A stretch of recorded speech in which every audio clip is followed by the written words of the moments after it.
Over the last several weeks, we have examined Unitarian Universalist theologian James Luther Adams' 5 smooth stones of liberal religion. We looked at the first 3 stones. Revelation is continuous, the idea that new understandings of the mystery of life are always unfolding, mutual consent, the idea that relations between people ought to be free of coercion and rest instead on the mutual free consent of each person, and a just and loving community. The notion that we have a moral obligation to create a world where all people are honored and respected.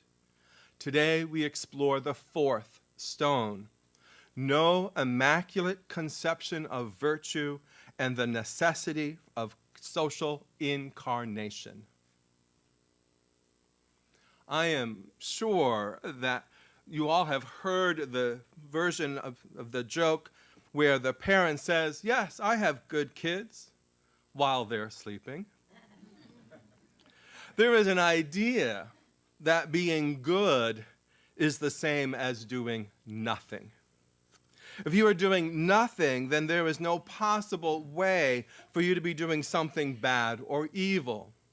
Thus, the ever quintessential phrase that every parent hears when they inquire when things go silent: "What are you doing?" And when the room becomes that silent and they hear the answer, "Nothing." In the 1980s, there was a campaign that declared silence equals death. It referred back to the Holocaust in Germany, where good people remained silent and did nothing as their neighbors and their friends were hauled off to the concentration camps to be killed. It is with this political background that informs James Luther Adams about the nature of goodness. What is good? What is evil? James Luther Adams visited Germany several times during the rise of the Third Reich.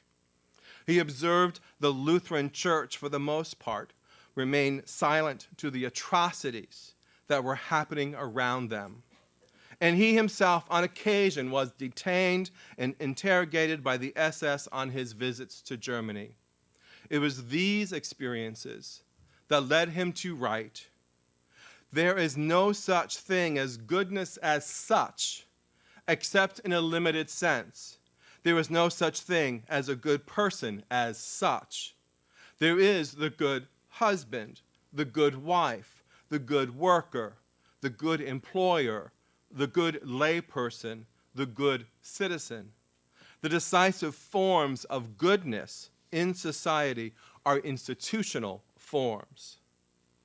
Goodness does not exist in a vacuum.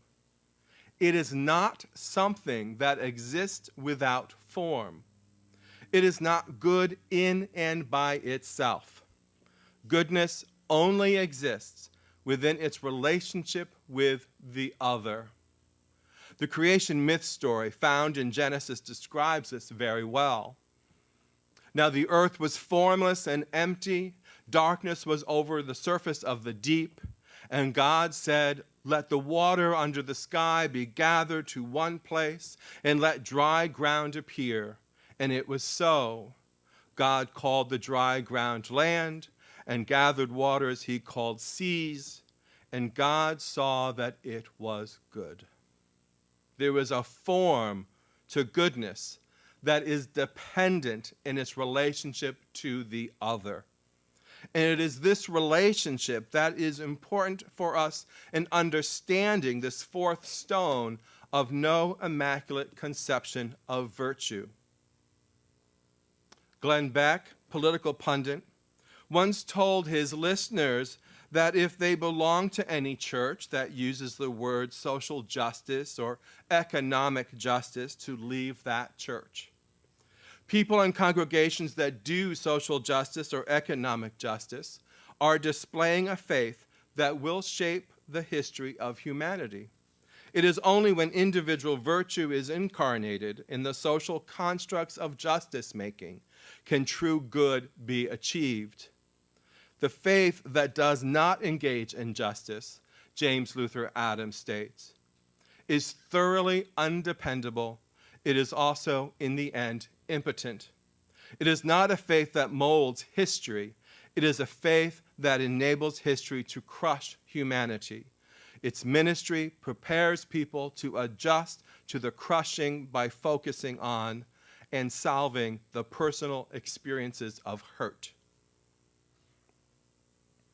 Some time ago, I spoke with a congregation that was entrenched in a battle between those who wanted to work on creating affordable housing and those who did not.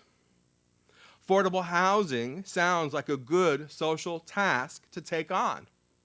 In my mind, it was a good project for the congregation that would make a visible difference.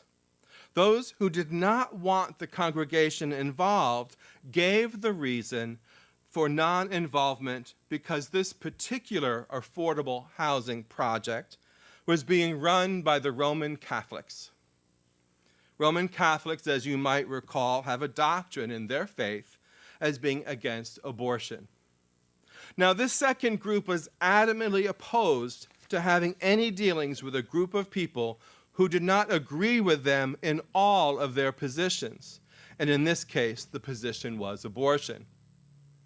To the congregation's credit, they did not let the opposing group prevent those who wanted to work on affordable housing. Yet the congregation had a severe wedge being pounded into them. And every time a decision came to be made regarding the congregation's involvement in this economic justice issue, the opposition was there to thwart them. This second group, in my analysis, had forgotten the fourth stone of a liberal faith.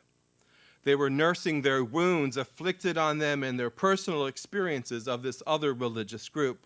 They wanted others to join them in their crushing experience and turn away from offering society a healing balm through economic justice. I could not join them in their quest. Glenn Beck could because his message was similar. He cries that we need to be pulling ourselves up by our own bootstraps and not rely on government to provide health care or education or employment stimulus or equal rights. He proclaims on his blackboard that progressivism is the road towards communism. Run from the congregation that seeks to do social justice and economic justice work, he tells us. His faith, and I'm referring to his personal faith outlook, and not the Latter-day Saints church where he has membership, is one that has no real-world application. His is the same as Seeley's in The Color Purple, when she explains why she endures Mister's physical and emotional abuse by stating, "This world will soon be over. Heaven will be forever." A faith that does not seek to create a just and loving community is a faith that will corrupt the human heart to seek after greed, thereby oppressing others. It is a faith, James Luther Adams states, that can be oblivious of the injustices of the domestic, economic, and political orders. It can be a form of assistance to the powers of evil in public life, and consequently also in the private life. We have seen this in the preaching of the prosperity gospel, where ministers proclaim that God wants you rich. The result is the minister gets rich from the membership tithes, and the members remain in poverty, chasing after an elusive carrot. We see this in the myth of the poor who believe they are only delayed millionaires, while the rich find new ways to drain more stabilizing resources from their reach. We saw this in the Wall Street crisis of 2008, which the middle class and poor are still trying to recover the loss of their homes and savings. All of these attempts to amass huge wealth result in the oppression and suffering of the common people. There is no immaculate conception of virtue, and by necessity, we must provide the social incarnation of that virtue by our actions. We must do the work, for there is no one else to do it.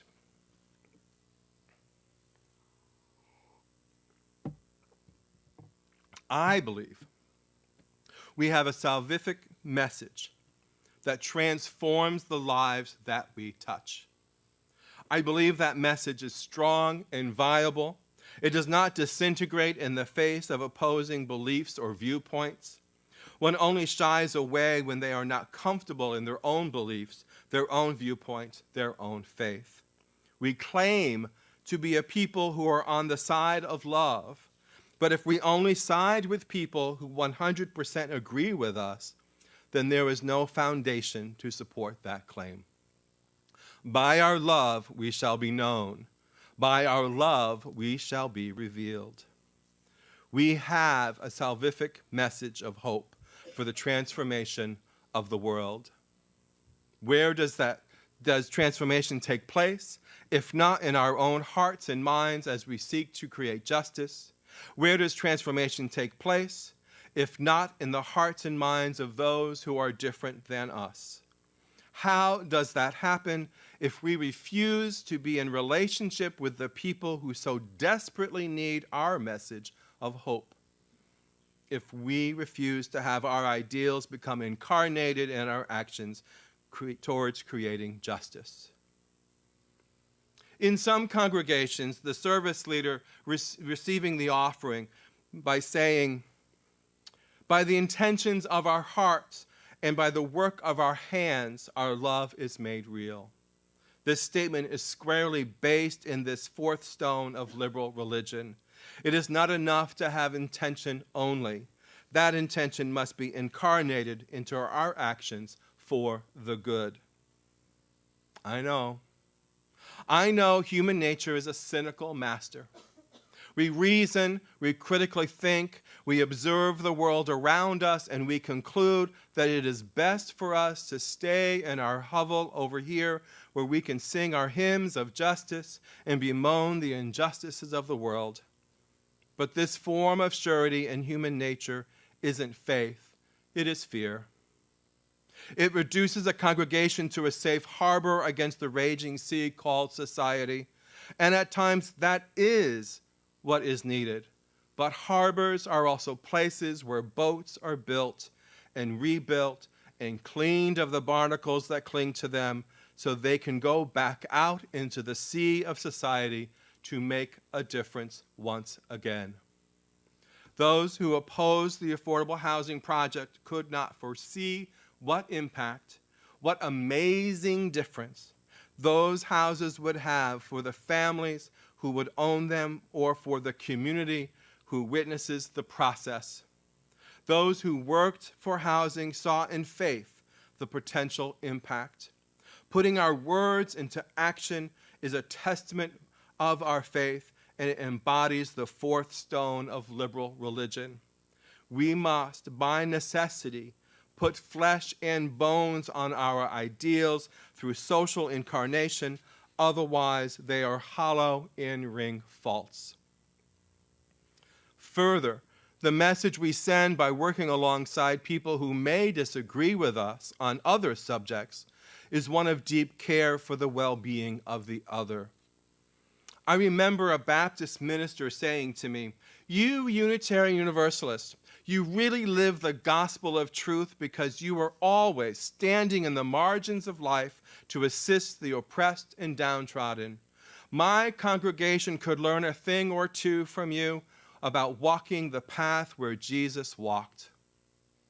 He was exclaiming his highest compliment he could possibly offer. We won a friend that day, and while we disagree on many theological points, I am most certain that when we act in embodying our ideals, this Baptist minister will be listening and watching and shouting his hallelujahs. There are some of us who state, "What difference could we possibly do? We are such a small group."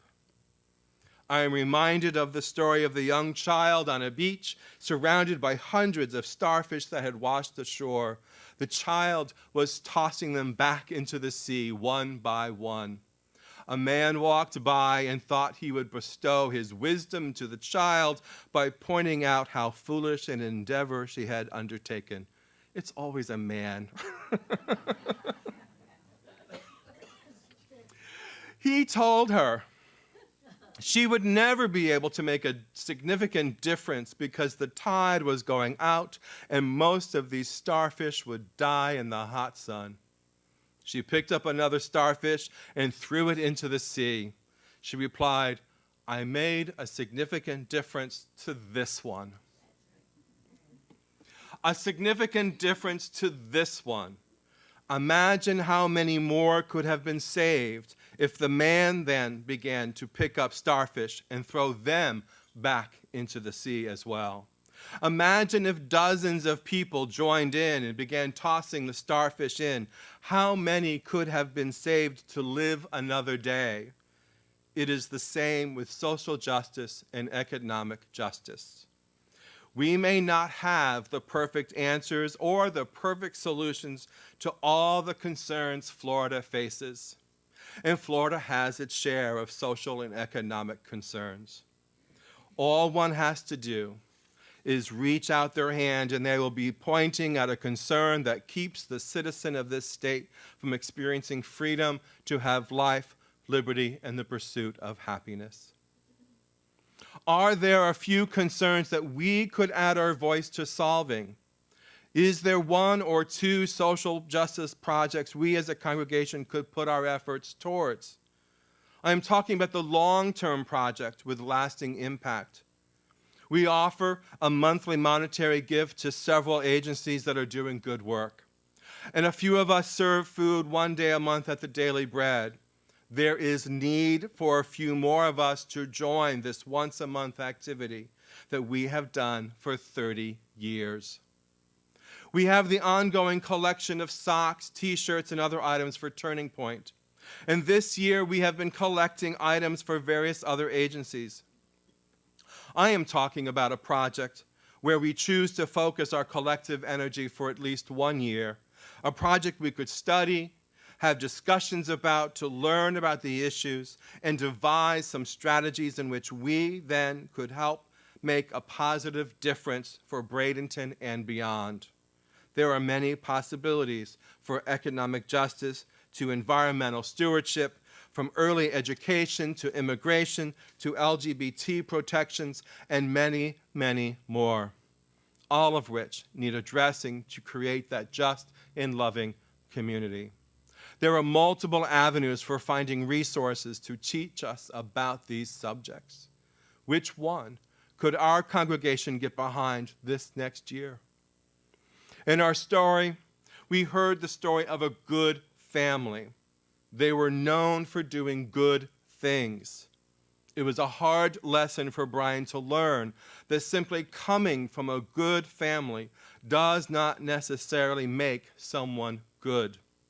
Nor does simply putting forth an idea of doing something good make the good thing happen.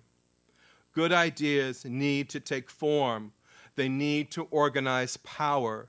They need to gain momentum and manifest in the day-to-day world. Without the added bones and flesh, the idea remains just a twinkle in someone's eye, and a twinkle, as lovely as it is, remains unable to change a single life, let alone a society. Blessed be.